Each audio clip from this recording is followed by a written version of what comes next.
On a peaceful day in Tokyo Bay, the Japanese Coast Guard receives a report about an abandoned pleasure boat that has been drifting aimlessly for several days. When officers board the mysterious vessel to investigate, they find no passengers, only strange origami figures and an envelope containing unusual documents. As they prepare to tow the boat back to shore, disaster strikes without warning. A violent underwater explosion erupts directly beneath the boat, sending massive waves across the bay. Simultaneously, the ceiling of Tokyo's underwater tunnel begins to crack, releasing a strange, corrosive red liquid that rains down on passing cars, creating panic among drivers and passengers. News of the incident spreads quickly. Government officials gather for an emergency meeting to assess the situation. Most experts believe the explosion might be related to an underwater earthquake or volcanic activity in the shallow bay. Among these officials is Yaguchi, the deputy chief cabinet secretary, a younger politician with unconventional ideas. While others debate natural causes, Yaguchi boldly suggests that a living creature could be responsible for the incident. His theory is met with laughter and ridicule from the other officials who consider the idea absurd. No known sea creature could cause water to boil through body heat alone. Their mockery comes to an abrupt end when a breaking news report interrupts their meeting. Live television footage shows something massive moving in the bay, an enormous tail breaking the water's surface. The officials watch in stunned silence as Yaguchi's far-fetched theory proves correct. Something gigantic is indeed lurking in Tokyo Bay. The government hastily assembles a team of Japan's top biologists and scientists to identify the creature and determine how to handle it. With limited information and no precedent for such a situation, the experts remain hesitant to make any definitive statements about the mysterious being. Meanwhile, the creature begins moving from the bay into the rivers and canals leading toward central Tokyo, causing water to overflow and destroying every boat in its path. Yaguchi calls upon his former colleague Ogashira, a biologist at the Environment Ministry. After analyzing the available data, she concludes that the creature appears to be a reptilian species with 2 legs, suggesting it might be capable of walking on land. The Environment Minister dismisses her theory, calling it impossible. Confident in this assessment, the Prime Minister holds a televised press conference to reassure the public, stating firmly that there is absolutely no chance of the creature coming ashore. His words have barely left his mouth when chaos erupts. The monster, a bizarre, red-skinned creature with no arms, crawls out of the water and begins dragging itself through Tokyo streets. The Prime Minister's face pales with embarrassment as the national broadcast cuts to footage of the very scenario he just declared impossible. The creature moves awkwardly, seemingly struggling to breathe as blood-like fluid pours from its gills. Despite its ungainly movement, the monster's massive size causes tremendous destruction, crushing vehicles, toppling buildings, and leaving a trail of devastation with every lurching movement forward. The government immediately declares a state of national emergency and establishes a disaster control headquarters. They order the evacuation of everyone within a 20-kilometer radius of Tokyo while military forces prepare to engage the threat. Evacuation proves nearly impossible as millions of people try to flee simultaneously, creating gridlock throughout the city. Police direct people to abandon their vehicles and evacuate on foot to escape the advancing creature. As the monster pushes deeper into Tokyo's residential areas, something unexpected happens. The creature suddenly stops moving and collapses in the middle of a busy intersection. Government officials watch through surveillance cameras, wondering if the monster has died. Their momentary relief transforms into horror as they witness an alarming transformation. The creature's skin begins to glow and change color to a deeper red. Its body structure alters dramatically, growing fully formed arms from what were previously fin-like appendages and developing powerful hind legs. Within minutes, the monster doubles in size and rises to stand upright with a tremendous roar that shatters windows throughout the district. Now standing tall above many buildings, the evolved creature moves with greater speed and purpose. Its tail sweeps through the streets, flinging trains and vehicles as if they were toys. The government approves the deployment of military helicopters, which arrive quickly at the scene. As pilots prepare to open fire, one spots a father carrying his young son near the creature's path. Unwilling to risk civilian casualties, the squadron commander reports the situation, and the Prime Minister orders them to temporarily withdraw until complete evacuation can be confirmed. Noticing the retreating helicopters, the monster unexpectedly turns and heads back toward Tokyo Bay, disappearing beneath the water's surface. This gives the city a momentary reprieve as government officials assess the catastrophic damage to infrastructure and begin planning their next move. Military vessels search the waters for signs of the creature but cannot locate it. They prepare defensive positions, anticipating the monster will return. Impressed by Yaguchi's correct assessment of the situation, the Prime Minister appoints him as leader of a special task force dedicated to developing countermeasures against the creature. Yaguchi assembles a team of Japan's brightest minds, scientists, engineers, and strategists, to work around the clock analyzing every piece of data collected about the monster. One critical question dominates their discussions: how does a creature of such immense size generate enough energy to move? After extensive debate, biologist Ogashira proposes a shocking theory: the monster might be capable of biological nuclear fission. To test this hypothesis, the team begins monitoring radiation levels along the creature's path through Tokyo. The results confirm their suspicions. The monster leaves behind significant radiation wherever it goes, posing not just a physical threat through destruction but also endangering citizens through radiation exposure. As the team continues their analysis, Yaguchi is approached by Kyoko, a special envoy representing the President of the United States. She requests a private meeting where she reveals information unknown to the Japanese government. Years ago, a brilliant Japanese biologist named Goro Maki had predicted the appearance of this very creature. The professor had recently been seen arriving at Tokyo port but has since disappeared. Kyoko believes finding him could be crucial to understanding and defeating the monster. Yaguchi's team investigates and makes a startling discovery: Maki was the owner of the abandoned boat found at the beginning of the crisis.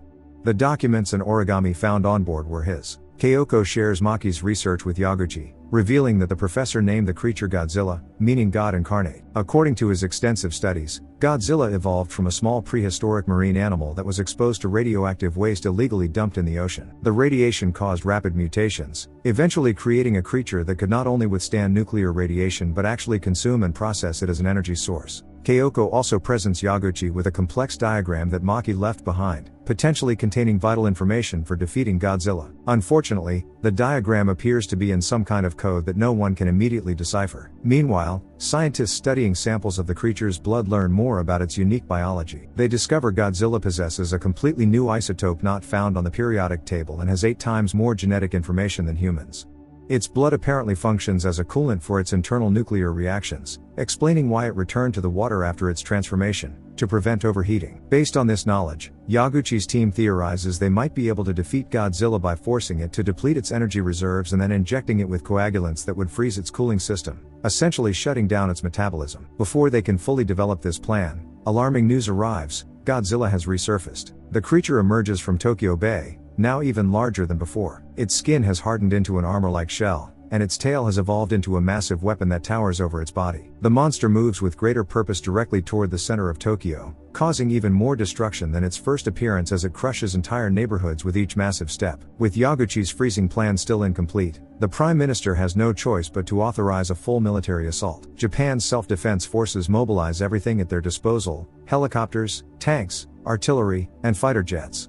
They position their forces strategically along Godzilla's projected path, creating a defensive line to halt the monster's advance. The helicopters attack first, firing autocannons at the creature's head. The bullets bounce harmlessly off Godzilla's tough hide. They switch to heavier missiles, creating explosions around the monster's face, but when the smoke clears, Godzilla continues forward without a scratch. The Prime Minister escalates the assault, authorizing the use of all available weapons. Tanks and artillery open fire simultaneously, creating a barrage of explosions around the monster's legs and face. The continuous bombardment manages to slow Godzilla slightly but fails to stop its advance. In a final desperate move, bombers drop their most powerful conventional explosives directly on the creature. The massive explosions temporarily obscure Godzilla in smoke and fire, and for a moment, it appears to change course. A glimmer of hope rises among military commanders until Godzilla emerges from the dust cloud, completely unharmed and seemingly enraged by the attack. With a sweeping motion, the monster hurls a massive piece of broken bridge at the tank battalion, crushing dozens of vehicles and destroying the command post in an instant. With Japanese military options exhausted and Godzilla continuing toward central Tokyo, the government requests assistance from the United States.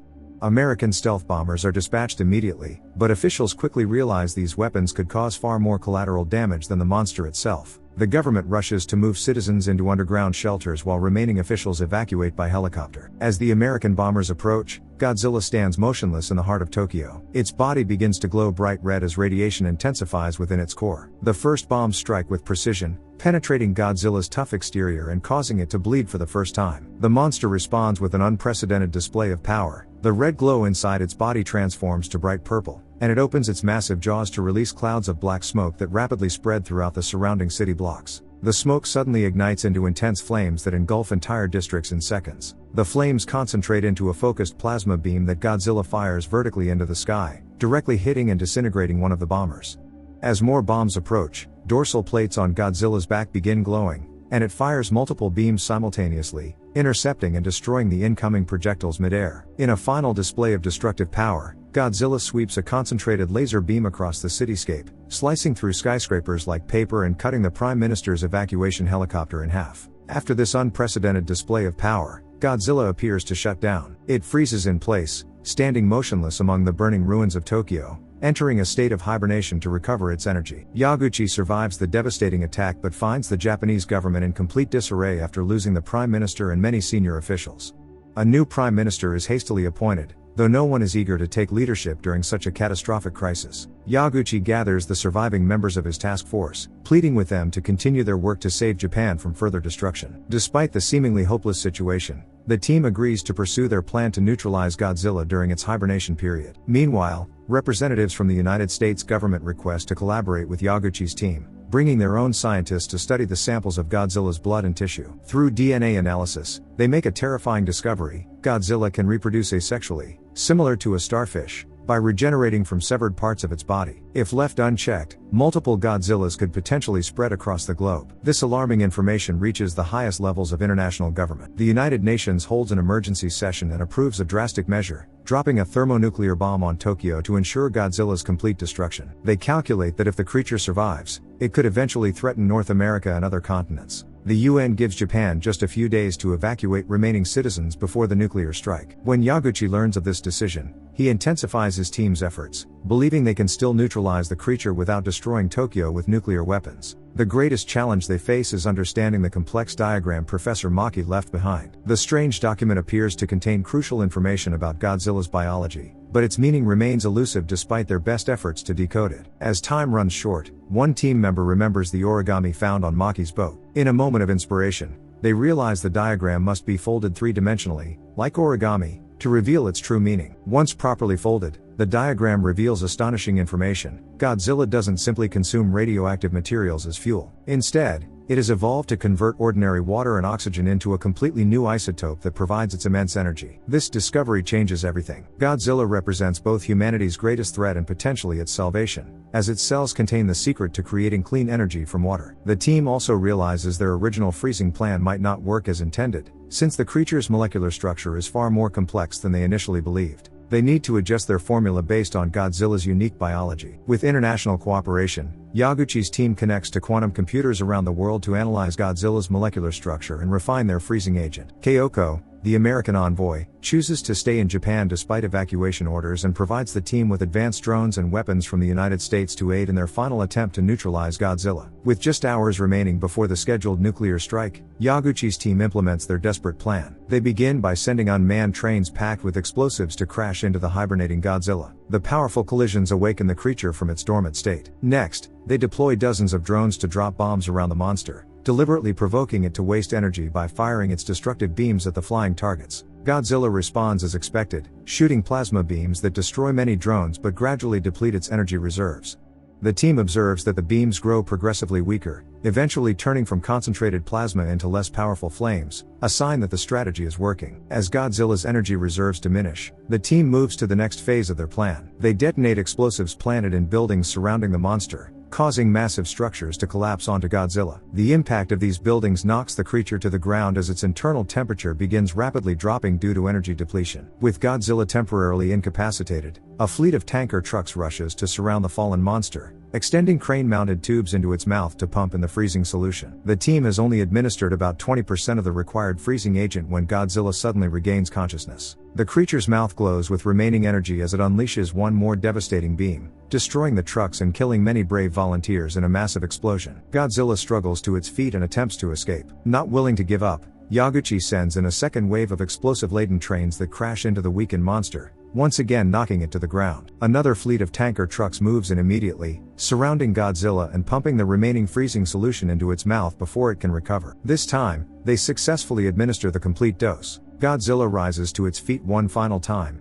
its body beginning to glow purple as it prepares for another attack. It manages to roar once more before the freezing process takes hold. Starting from its extremities and moving inward, Godzilla's entire body begins to crystallize and freeze solid. The monster stands motionless in the middle of Tokyo as its core temperature plummets to nearly -200 degrees Celsius, effectively neutralizing the threat. Scientists monitoring the situation confirm that Godzilla has been completely neutralized and that its unique radioactive isotope has a relatively short half-life of only 20 days. This means Tokyo's radiation levels will decrease quickly, allowing residents to return to their homes much sooner than expected. The temporary Japanese government formally resigns, including the interim prime minister. allowing younger political leaders like Yaguchi to guide Japan's recovery efforts. Yaguchi makes the controversial decision to share all their data on Godzilla with other nations, believing the knowledge gained from this crisis could benefit all of humanity. However, what no one realizes is that before Godzilla completely froze, it was undergoing yet another evolution. The final stage of its adaptation was an attempt to take on a more humanoid form, as if recognizing that humans, the beings that had finally defeated it, represented the dominant species on Earth. The frozen Godzilla stands as both a monument to human cooperation in crisis and a reminder of nature's incredible ability to adapt and evolve in ways beyond human understanding.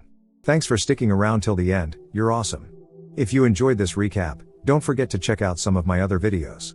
There's plenty more exciting stories waiting for you, so go ahead and dive in. Until next time, take care and keep exploring great stories. See you soon.